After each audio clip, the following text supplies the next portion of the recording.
Hello and welcome back to Storytime with Mary's Child Development Series. I'm so excited because we're here with Baba Darzi again, who is a clinical psychologist from Hearts and Minds Aloud. Hi Baba, how are you doing today? I'm very well, thank you, Mary. How are you doing today? I'm doing good. And today we want to talk about an interesting topic because I've been doing a bit of thinking around, our children in the past 20 weeks or so that we've been talking to you, Baba. It's been so exciting. And we've had so many tips on, how to raise our children and how to support them emotionally and mentally.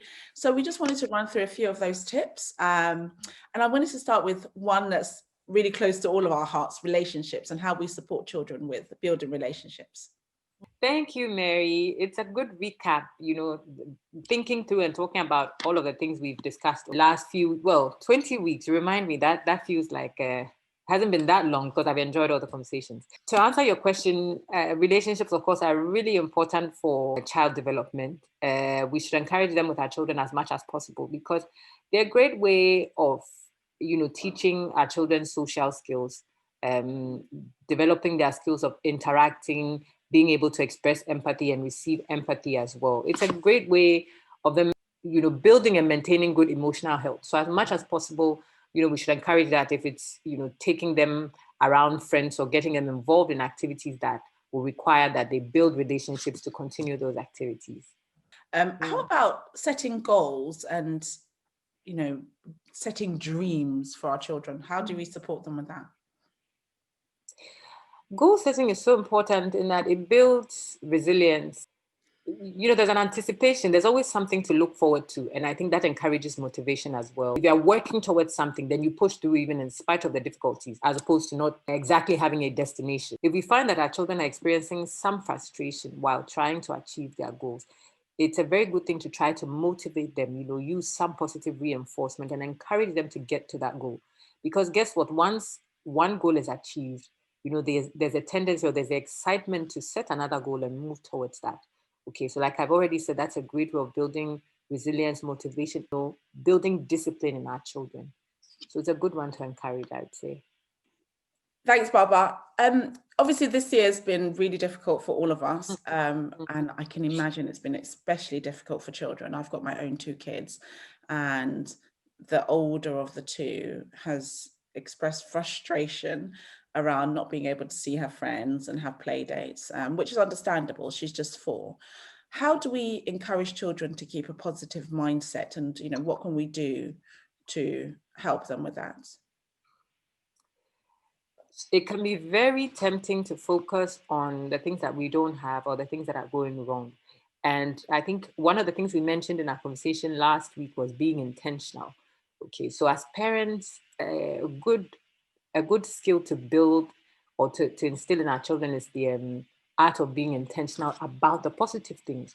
So we teach them to notice what they actually have and what's working for them, what they have going for them, as opposed to what's absent or what's lacking.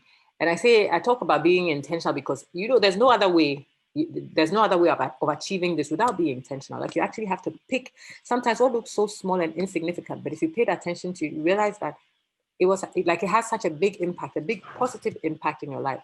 Some people go as far as having a gratitude jar. I mean, this is something I've done before.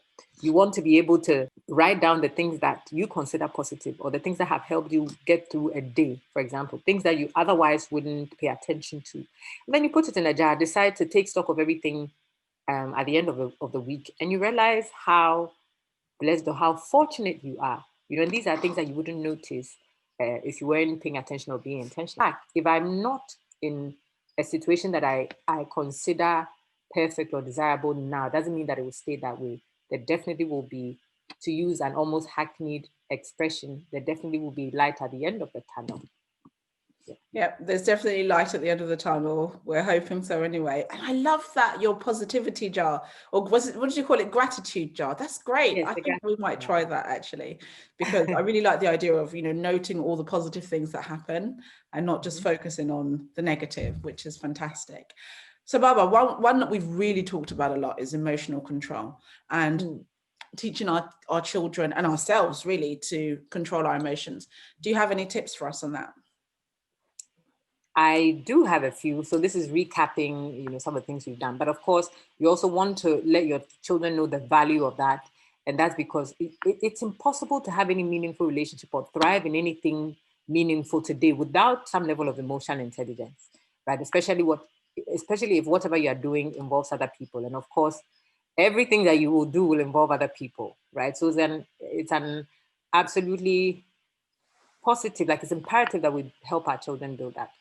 One of the things that we've said throughout these 20 episodes or 19 is the fact that as parents as a parent you are responsible for modeling whatever behavior you want to show in your children.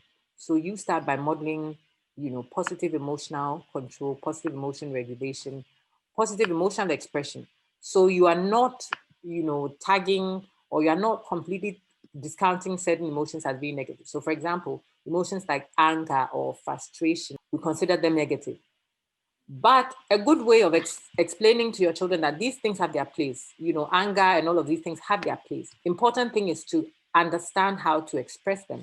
So, for example, with anger, you teach your children or you model how to express your anger using non-violent methods. Okay, so explaining and expressing what it is that you are feeling, right? It almost translates into being assertive, okay, without throwing things around and throwing tantrums. So that's a good thing that you model to your children when you are angry. Okay, you can talk them through it too, for example, and you can let's say introduce them to books. So in the time that they spend reading, you can introduce them to books that model good emotional expression and regulation. And I think these are a few ways that can put a few things that we can do to put our children on the path to understanding and sort of managing their emotions in a very progressive manner. Thank you, Baba. I think that's really important. And, we all need to learn how to manage our emotions a bit better, especially in the current climate and the current situations that we're in. One thing that I've been doing a lot of is walking. So I've been trying to walk about 5 kilometers every morning when I wake up. I think it really helps to clear your head and your mind and, just to start your day in a positive mood. What does exercising, so this is more physical, but exercising, how does that help our children mentally and emotionally as well? It helps them a lot because we know through research that exercising releases endorphins that are good for let me just to put it simply, stabilizing our mood or putting us in a good place where our mood is concerned. Okay, so it's one of the things that mental health care professionals will recommend for people with mood difficulties. And a great place to start is, when you're a child, so that it becomes a habit, right? Because we know that for most adults, exercising seems like a chore, but it is possible to, build it or to be involved in it in such a way that it becomes second nature, it becomes a habit, or becomes something you enjoy. Okay, that way, you're in good shape all the time, you're in great shape all the time.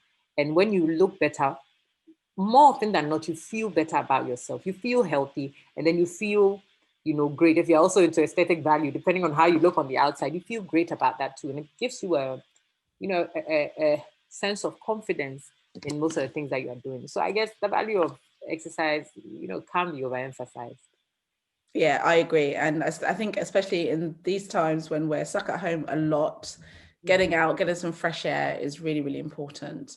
The Definitely. last one that I want to talk about, and my personal favorite, is reading. How important is reading for our children? I think personally that's probably one of the most important, but I want your opinion on it. I know. I hear the bias. I hear the bias in your voice. But yes, reading is such an important activity. That's why we're here, I believe. And of course, reading builds a healthy curiosity in children, because in as much as they learn, I guess their windows open for them to even want to find out more things, based on the stories they read and the experiences that they get to be a part of while they read. They are, encouraged or sort of teased to want to know more. So I think that it builds a healthy curiosity in children, apart from the fact that it gives them a good knowledge base of, vocabulary and understanding of how things work in the world. So basically, when they're experiencing it, it doesn't feel strange because they understand it, or they've experienced this somewhere else before, even if it's only been in books. You know, all of the things we've talked about, so emotional development, exercising, all of the things we've talked about, books giving, you know, books are a great place to start building that knowledge in children. Because, like, for example, if they know what the value of exercise is for children based on books that they've read, it's easier for them, it gets a little easier for them to sort of get into that routine or to want to try it. If there's a character they are reading about who is exercising or doing something along the lines of what we said, it's easier, it gets easier for them to try to do because they identify with that character, right? So reading is also a very good tool for modeling positive behavior in children. Okay. And like I said, even emotion, with regards to emotions, it's a good place for them to, you know, get that concept of emotional development and regulation and all that. So yeah, books I do a couldn't whole lot. agree more because we're all about reading here. I think since we started doing story time with Mary, I've seen a really positive improvement in my own two children, and just they're picking up books and reading them independently. You know, they're probably just, you know, paraphrasing the words, but at least they're able to understand that, you know, this is a story that they want to read. So I think it's really, really important. And they're 3 and 4. So I think that I've seen the benefit in my own children. Baba, this has been absolutely wonderful. So just for the benefit of our viewers, Barbara and I have been talking for 20 weeks. That's almost half the year, about child development and how we can support our own kids and your kids to, you know, be the best that they can be. It's been absolutely brilliant. So we've come to the end of our season for our child development series, and I couldn't be more grateful to you, Barbara. So Barbara's a clinical psychologist. She joins us all the way from Ghana. And Barbara, thank you. I just want to say a big thank you to you so much for joining us all of these weeks. Every week we've been chatting, and it's been a fantastic conversation. I think we're going to be back for season 2 with much more content than we had in season 1. We've had lots of great feedback, which we're going to be incorporating. Barbara, is there anything you want to add?